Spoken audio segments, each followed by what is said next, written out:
توجہ فرمائیں.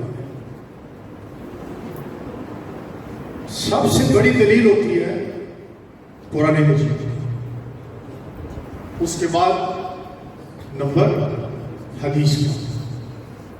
احناف کے یہاں تقریباً اکثر مسائل میں قرآن مجید کی دلیل ہوتی ہے. وَإِذَا قُرِئَ الْقُرْآنُ فَاسْتَمِعُوا لَهُ وَأَنصِتُوا لَعَلَّكُمْ تُرْحَمُونَ. اچھا جی، اس کا ترجمہ یہ ہے، اور جب قرآن پڑھا جائے بغور سنو اور خاموش رہو تاکہ تم پر رحم کیا جائے. نبی پاک علیہ السلام کے صحابی عبداللہ بن مسعود، ایک عبداللہ بن عباس، دو عبداللہ بن مغفل، تین تابعین کرام میں سے امام زہری، قتادہ، سعید بن جبیر، اکرمہ، سعید بن مسیب، عطا، تابعین کی ایک پوری جماعت، اور جو تین صحابہ کا میں نے ذکر کیا، یہ سب حضرات مقدس فرماتے ہیں کہ اس کا شان نزول فرضی نماز ہے. یعنی یہ جو حکم ہے کہ جب قرآن پڑھا جائے اور بغور سنو اور خاموش رہو، کہتے ہیں اس کا شان نزول فرضی نماز ہے.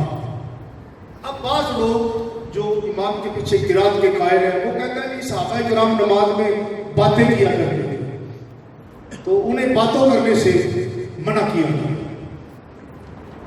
یہ بات ذہن نشین فرمائے. انہیں کہو کہ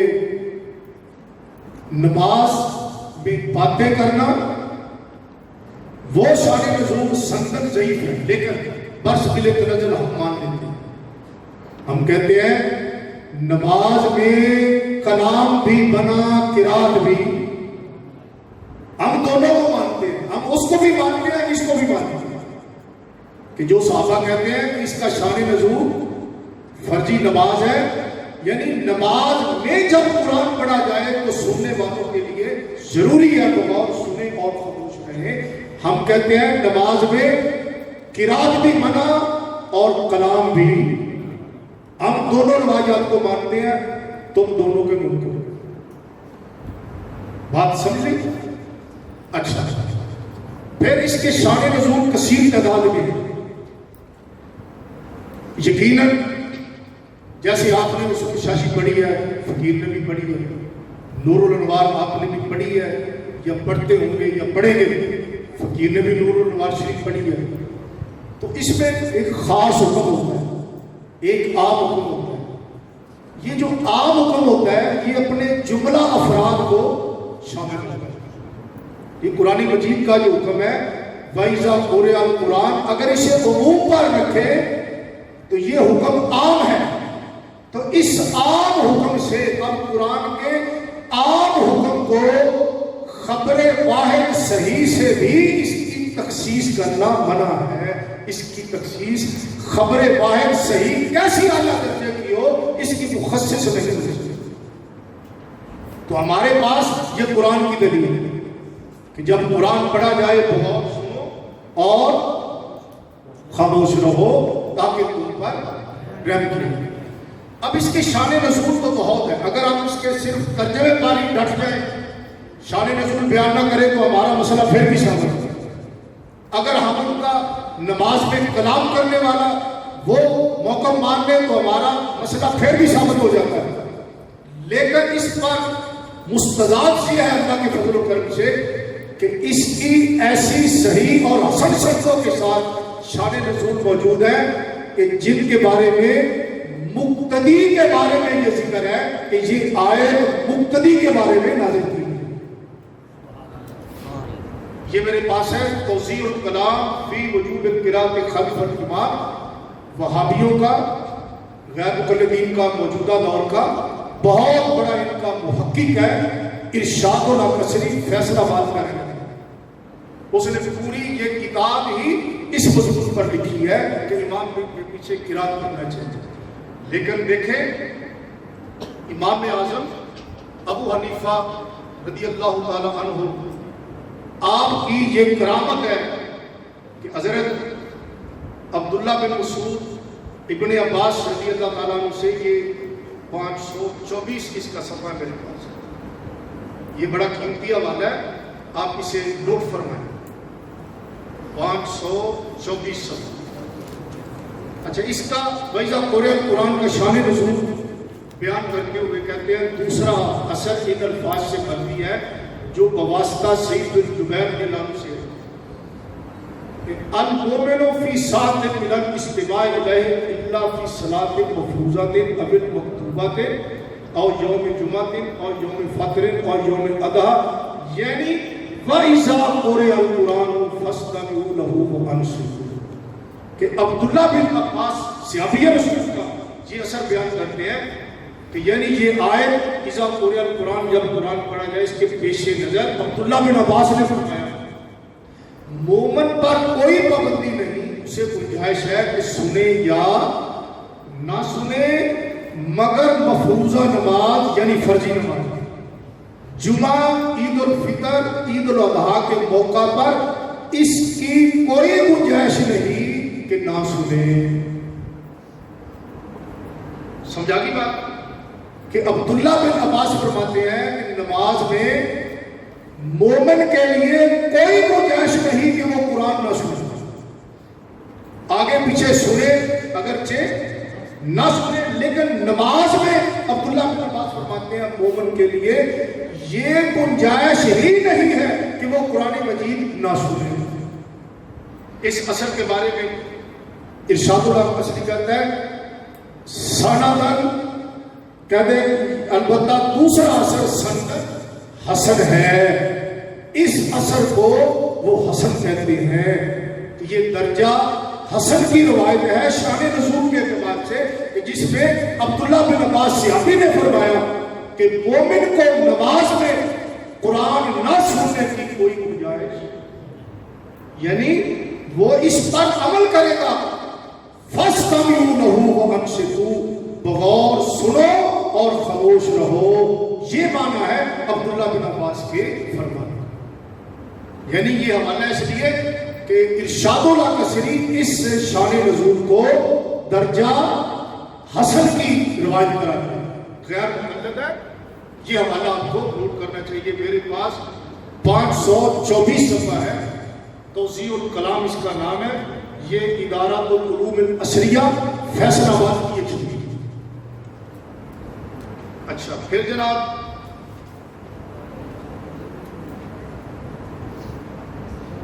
اس کے صفحہ نمبر 523 پر وہ دوسرا اثر لکھتا ہے، کہتا ہے کہ عبداللہ بن مسعود نے فرمایا قرات خلف الامام کے بارے میں کہ قرات سننے کے لیے خاموش رہو جیسا کہ حکم دیا گیا ہے، کیونکہ قرات میں شغل ہے، امام کا پڑھنا ہی تمہیں کافی ہے، یہ اثر سندن صحیح ہے۔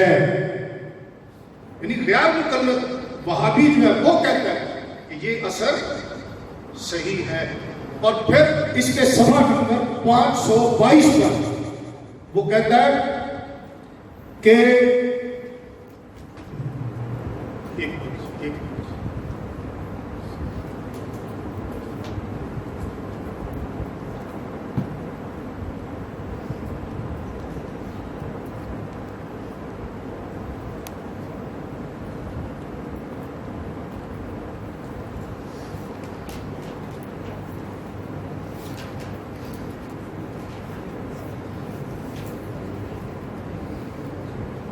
پانچ سو 23 صفحہ ہے، اس پہ جو حضرت عبداللہ بن مسعود رضی اللہ تعالیٰ عنہ کا اثر ہے کہ عبداللہ بن مسعود رضی اللہ تعالیٰ عنہ آپ نے فرمایا کہ تم اس طرح قرات کو سماعت کرو کما امرکم اللہ، جس طرح اللہ نے تمہیں حکم دیا ہے۔ ارشاد اللہ قصری کہتا ہے کہ یہ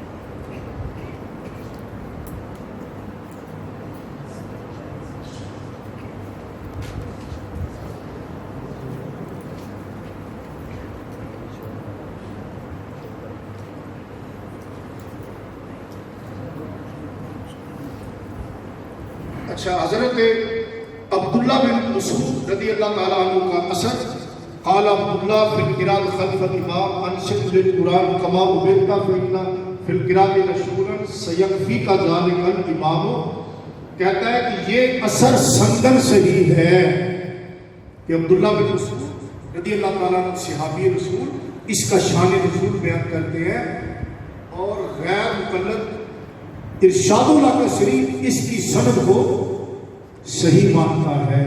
ویسے ہمارے پاس تو اللہ کے فضل سے اہل سنت کے نزدیک کثیر صحیح السند اور صحیح حسن السند اس کے شان نزول موجود ہے، لیکن یہ اس حوالہ سے کہ غیر مقلد خود ان کو صحیح اور حسن درجے کی بیان کر رہا ہے، اس حوالہ سے یہ ہمارے لیے بہت زیادہ قابل توجہ ہے۔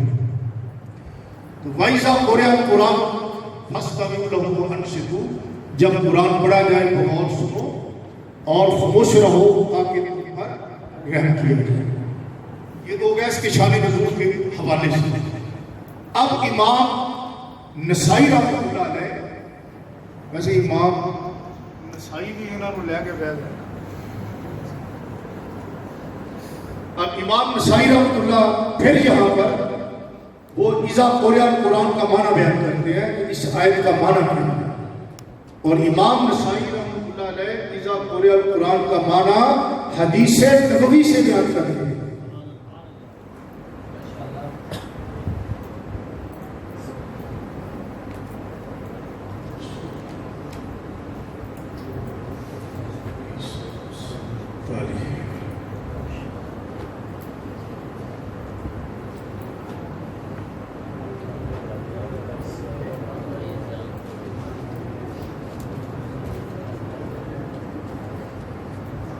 اچھا جی، امام نسائی رحمۃ اللہ سنن نسائی میں یہ حدیث کا نمبر ہے میرے پاس 922، سنن نسائی حدیث کا نمبر 922۔ امام نسائی رحمۃ اللہ اپنی سیکھا سند کے ساتھ، سند پڑھنے کی ضرورت تو نہیں ہے، نسائی شریف ہوگی آپ کے پاس کہ پڑھ دو، ٹائم بچ جائے گا، پڑھ دو، ٹھیک ہے، اگر کہتے ہیں پڑھ دو۔ اخبرنا الجعود بن واصل الترمذی قال حدثنا ابو خالد بن عمرو عن محمد بن عجلان عن زید بن اسلم عن ابي صالح عن ابي هريرہ قال قال رسول اللہ صلی اللہ علیہ وسلم۔ امام نسائی یہ حدیث بیان کرتے ہیں، اس کے اوپر باب باندھتے ہیں تعویل و قولہ عز وجل وَإِذَا قُرِئَ الْقُرْآنُ فَاسْتَمِعُوا لَهُ وَأَنصِتُوا لَعَلَّكُمْ تُرْحَمُونَ، کہ اللہ عز و جل کے اس فرمان کا کیا معنی ہے کہ جب قرآن پڑھا جائے بغور سنو اور خاموش رہو۔ امام نسائی پہلے باب باندھتے ہیں اور اس باب میں امام نسائی رحمۃ اللہ علیہ یہ آیت تلاوت کرتے ہیں اور فرماتے ہیں کہ اس آیت کا معنی کیا ہے۔ اس کے نیچے اپنی سیکھا سند کے ساتھ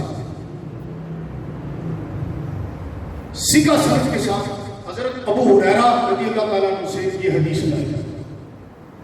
قال قال رسول اللہ صلی اللہ علیہ وسلم، حضرت ابو ہریرہ رضی اللہ عنہ فرماتے ہیں کہ رسول اللہ صلی اللہ تعالیٰ علیہ وسلم نے فرمایا انما جعل الامام لیؤتم بہ، امام اس لیے بنایا جاتا ہے کہ اس کی پیروی کی جائے توجہ کے ساتھ۔ فَإِذَا كَبَّرَ فَكَبِّرُوا، جب امام تکبیر کہے تم بھی، یہ دونوں میں مشترک ہے، امام نے بھی کہہ دیا مقتدی نے بھی۔ حضور علیہ السلام نے فرمایا جب امام تکبیر کہے تم بھی تکبیر کہو۔ وَإِذَا قَرَأَ فَأَنصِتُوا، جب امام قرات کرے تم خاموش رہو۔ تکبیر دونوں نے کہہ دیا، حضور علیہ السلام نے دونوں کو فرمایا۔ اگر قرات کرنا بھی مقتدی کے ذمہ ہوتا تو حضور علیہ السلام اذا قرأ فقرؤوا، جب امام قرات کرے تم بھی قرات کرو، جب امام تکبیر کہے تم بھی تکبیر کہو، جب امام قرات کرے تم خاموش رہو۔ حضور علیہ السلام نے کیا فرمایا؟ امام جب قرات کرے تم خاموش رہو امام نسائی فرماتے ہیں کہ اللہ کا جو فرمان ہے فَاسْتَمِعُوا لَهُ وَأَنصِتُوا، یہ حدیث نبوی اس آیت کا معنی ہے۔ امام نسائی رحمۃ اللہ جو کہ حنفی اور مذہب نہیں ہے، جو کہ امام اعظم ابو حنیفہ کے ڈائریکٹ شاگردوں میں شامل نہیں ہے، وہ اس آیت کا معنی بیان کرتے ہیں کہ اس کا معنی یہ ہے کہ حضور علیہ السلام نے فرمایا امام جب قرات کرے تو تم خاموش ہو۔ وَإِذَا قَالَ سَمِعَ اللَّهُ لِمَنْ حَمِدَهُ فَقُولُوا اللَّهُمَّ رَبَّنَا لَكَ الْحَمْدُ، امام جب سمع اللہ لمن حمدہ کہے تم کہو ربنا اللہم ربنا لک الحمد۔ اب دیکھو مقتدی نے، امام نے کہنا ہے سمع اللہ لمن حمدہ، مقتدی نے کہنا ہے ربنا لک الحمد۔ حضور نے ہر چیز جس کے ذمہ تھی بڑی وضاحت کے ساتھ حضور علیہ السلام نے بیان فرما دی، لیکن جب قرات کی باری آتی ہے حضور علیہ السلام یہ نہیں فرماتے جب امام قرات کرے تو تم بھی قرات کرو، نہیں، حضور فرماتے ہیں جب امام قرات کرے تو تم خاموش رہو۔ انصتو یہ امر کا صیغہ ہے، اور آپ مجھ سے زیادہ بہتر جانتے ہیں کہ امر 17 معنی میں استعمال ہوتا ہے، لیکن مطلق امر وجود کے لیے ہوتا ہے۔ اور امام نسائی اس حدیث کو لا کر اس آیت کا معنی بتاتے ہیں، تعبیر و قولہ تعالی، کہ اللہ کے اس فرمان کا معنی کیا ہے۔ نیچے کی حدیث لائے کہ حضور علیہ السلام نے فرمایا امام جب قرات کرے تم خاموش رہو۔ امام نسائی یہ بتانا چاہتے ہیں کہ مقتدی کا نہ پڑھنا یہ حکم خدا بھی ہے اور حکم مصطفیٰ بھی۔ صلی اللہ علیہ وآلہ وسلم۔ یہ جناب بالکل سکہ سند ہے اور صحیح ہے۔ اچھا، پھر جناب امام نسائی رحمۃ اللہ علیہ نے اس کے نیچے پھر ایک حدیث بیان کرتا ہے۔ وہ کیسے؟ وہ اس لیے کہ اس کی سند میں جو اوپر والی سند ہے، ایک راوی ہے ابو خالد احمد، غیر مقلدین اس پر اعتراض کرتے ہیں کہ جی یہ ضعیف ہے، یہ بات ذہن نشین فرمائیں۔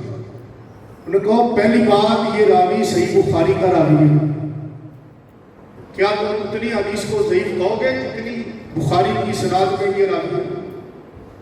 جرأت کرو گے؟ اب احناف کی مخالفت میں صحیح بخاری میں راویوں کو بھی تم ضعیف کہنا شروع کر دیا، نہ جانے کہاں تک پہنچو گے۔ جب بخاری میں سیکھا ہے تو نسائی میں کیوں ضعیف ہے؟ جب بخاری میں سیکھا ہے تو یہاں بھی سیکھا ہے۔ لیکن امام نسائی رحمۃ اللہ علیہ بڑی فیصلہ کن بات کہی۔ امام نسائی رحمۃ اللہ علیہ آپ نے اس حدیث کو ایک اور سند کے ساتھ بیان کیا اور ابو خالد احمد کا ایک مطابع بیان کیا کہ ابو خالد احمد بیان کرتا ہے اس حدیث کو محمد بن اجلان سے۔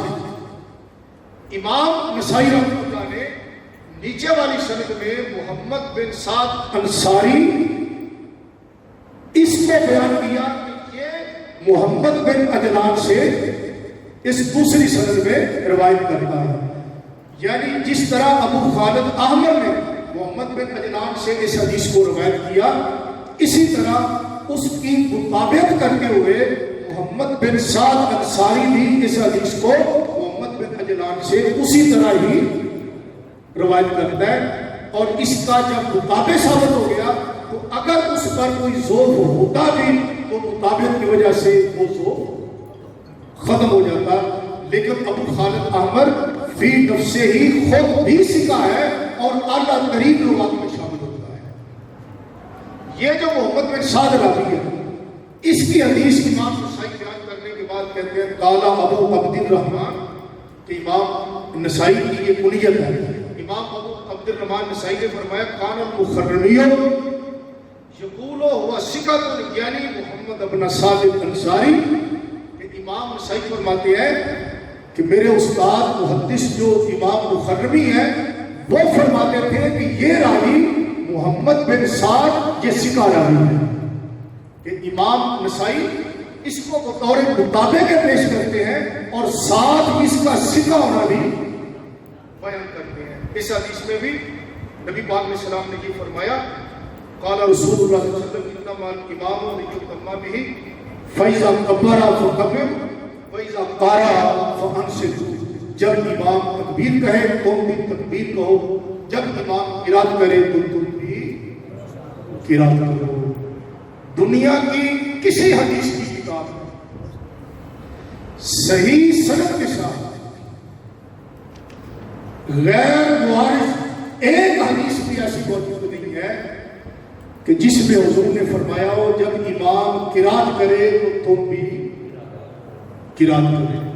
نماز پڑھنے کے دو طریقے ہیں, ایک اکیلا اور ایک باجماعت. یاد رہے سرکار دو عالم علیہ السلام نے جب بھی کبھی باجماعت نماز کا طریقہ ارشاد فرمایا ہے تو حضور علیہ السلام نے قرات کی نسبت امام کی طرف کی ہے اور مقتدی کو حضور نے خاموش رہنے کا حکم فرمایا ہے. مقتدی کو حضور نے خاموش رہنے کا حکم فرمایا ہے. یہ بات یاد رہے. ایک بھی ایسی حدیث صحیح موجود نہیں کہ جو نبی پاک علیہ السلام نے فرمایا ہو کہ امام جب پڑھے تو تم بھی, جیسے امام جب تکبیر کہے تو تم بھی, امام جب آمین کہے تم بھی, امام جب سمع اللہ لمن حمدہ کہے تم ربنا لک الحمد کہو, امام جب رکوع کرے تم بھی رکوع کرو, امام جب سجدہ کرے تم بھی. لیکن جب قرات کی باری آتی ہے تو حضور علیہ السلام نے فرمایا اذا قرأ فانصتوا, امام جب قرات کرے تم خاموش ہو. تو انصتوا یہ فرمانے والی شان کیونکہ عام ہے اور اپنے عمومیت کی وجہ سے یہ سری اور جہری ساری نمازوں کو شامل ہے. اپنے عموم کی وجہ سے یہ سری اور جہری تمام نمازوں کو شامل ہے. اچھا دلائل تو اور بھی بہت, اس کے متعلق آپ ایک بات ذہن نشین فرما لیں تو انشاءاللہ اللہ کی فضل سے قائلین قرات خلف الامام اس سے آگے چل نہیں سکتے. اچھا نمبر ایک وہ کہتے ہیں جی امام کے پیچھے فاتحہ پڑھنا فرض ہے, اس کے بغیر نماز نہیں ہوتی. یہ بات بڑی توجہ کے ساتھ سن گیا اور اسے یاد رکھیں. انہیں کہا جی پہلی بات امام نے کہا اللہ اکبر, مقتدی نے کہا اللہ اکبر, اب نماز شروع ہو. اب نماز ہے جہری فجر کی یا مغرب کی یا عشاء کی, امام نے سورۃ فاتحہ شروع کر دی. اب آپ کہتے ہیں کہ مقتدی بھی امام کے پیچھے فاتحہ پڑھنا فرض ہے اس کے لیے. اسے کہو جی اب ہمیں بتاؤ کہ مقتدی کے لیے محل قرات کیا ہے, مقتدی کب پڑھے گا. نمبر ایک کیا امام کے ساتھ ساتھ پڑھے گا. امام نے کہا الحمدللہ رب العالمین, مقتدی بھی ساتھ پڑھ رہا ہے, وہ بھی کہہ رہا ہے الحمدللہ رب العالمین. امام کے ساتھ ساتھ پڑھے گا, یہ صحیح ہے قرآن کے خلاف ہے. وَإِذَا قُرِئَ الْقُرْآنُ فَاسْتَمِعُوا, جب قرآن پڑھا جائے تو غور سنو. اب جو امام کے ساتھ ساتھ پڑھ رہا ہے یہ تو صحیح ہے قرآن کی آیت کے خلاف ہے. اب دوسرا محل, کیا امام جب سجدہ کرے گا تو مقتدی اس وقت پڑھے گا الحمدللہ رب العالمین, مقتدی جلدی سے پڑھے گا الحمدللہ رب العالمین ایسے پڑھے گا. اگر امام کے سجدوں میں مقتدی پڑھے گا تو ہمیں مہربانی کر کے ایک حدیث مرفوع صحیح دکھا دیں نبی پاک علیہ السلام نے فرمایا ہو کہ امام کے لیے صدقہ کرنا ضروری ہے تاکہ مقتدی اس میں قرات کر۔ اب تیسرا بات، جب ساری فاتحہ پڑھ لے گا تو امام صدقہ کرے گا اور مقتدی اس میں فاتحہ پڑھ لیں گے۔ جی انہیں کہو مہربانی فرما کر مکمل فاتحہ کے بعد اتنی دیر امام کا صدقہ کرنا حدیث مرفوع سے ہمیں دکھانے۔ نبی پاک علیہ السلام نے فرمایا ہو کہ مقتدی کے ذمے یہ بات بھی ہے کہ وہ فاتحہ پڑھنے کے بعد اتنا لمبا صدقہ کرے جس میں مقتدی فاتحہ پڑھ لے۔ ایک حدیث صحیح ہمیں دکھا۔ آپ میری فالو کر رہے ہیں نا؟ بھئی مقتدی امام کے پیچھے پڑے گا، اس کا محل کیا ہے، مقام کیا ہے، کہاں پڑے گا، کب پڑے گا، اس کا ذرا تعین کرنا۔ جب آپ اس پہ ڈیرا لگا دیں گے تو اللہ کے فضل سے وہ اس کا تعین نہیں کر پائے گا۔ وہ کبھی کہے گا ساتھ ساتھ پڑھے، اگر ساتھ پڑھے تو قرآن کہتا ہے فَاسْتَمِعُوا، یہ شریعت قرآن کی خلاف ہے۔ اگر وہ کہے کہ سبقوں میں پڑھے تو سبقوں کی حدیث دکھاؤ، ٹھیک۔ اب سبقوں کی حدیث کے بارے میں ناصر الدین البانی غیر مقلدین کا یہ بہت بڑا محقق ہے۔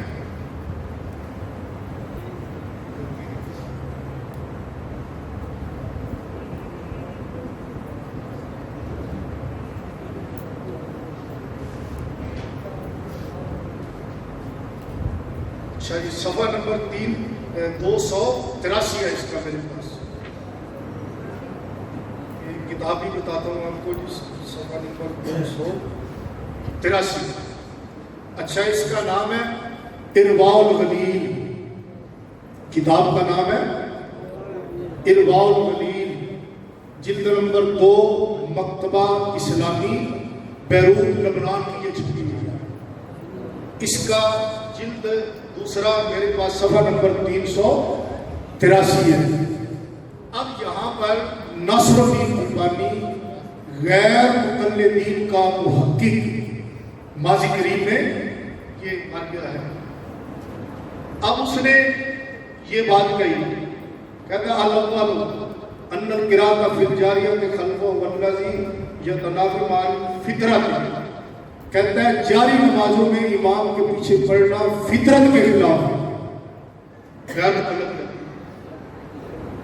کہتا ہے لأنہ لا یوقانو، یہ بات سمجھ میں ہی نہیں آتی، ادھر سے امام پڑھ رہا ہے ادھر مقتدی پڑھے، کہتا ہے وہ یہ بات سمجھ ہی نہیں آتی۔ پھر آگے وہ کہتا ہے وَهَذَا مَا أَنَّهُ لَا أَصْلَ لَهُ فِي الشَّرْعِ لأن حدیث السقطۃ ضعیف و مضطرب، کہتا ہے سقطوں میں پڑھنا، کہتا ہے یہ حدیث ضعیف ہے اور مضطرب حدیث ہے، اور شریعت میں سقطوں میں پڑھنا اس کی اصل ہی موجود ہے۔ یہ بڑا قیمتی واقعہ، صفحہ نمبر 283، البانی ناصر الدین غیر مقلد ارواء الغلیل اس کی۔ وہ کہتا ہے کہ سبقوں میں پڑھنا، کہتا ہے شریعت میں اس کی اصل ہی نہیں ہے، اور جو سبقوں میں پڑھنے کی حدیث قائلین پیش کرتے ہیں، البانی غیر مقلد سینہ تان کے کہتا ہے یہ ضعیف ہے اور مضطرب ہے۔ اور آپ جانتے ہیں کہ اضطراب موجب ضعف ہوتا ہے۔ اضطراب کا مطلب ہے کہ راوی نے سند کو، متن کو کبھی ایک طریقے سے بیان کیا، کبھی اس کے مخالف طریقے سے بیان کیا، کبھی اس میں کمی کر دی، کبھی اس میں زیادتی کر دی۔ اس بات کی دلیل ہے کہ یہ حدیث کو صحیح محفوظ نہیں کر سکا جس کو اضطراب کہتے ہیں۔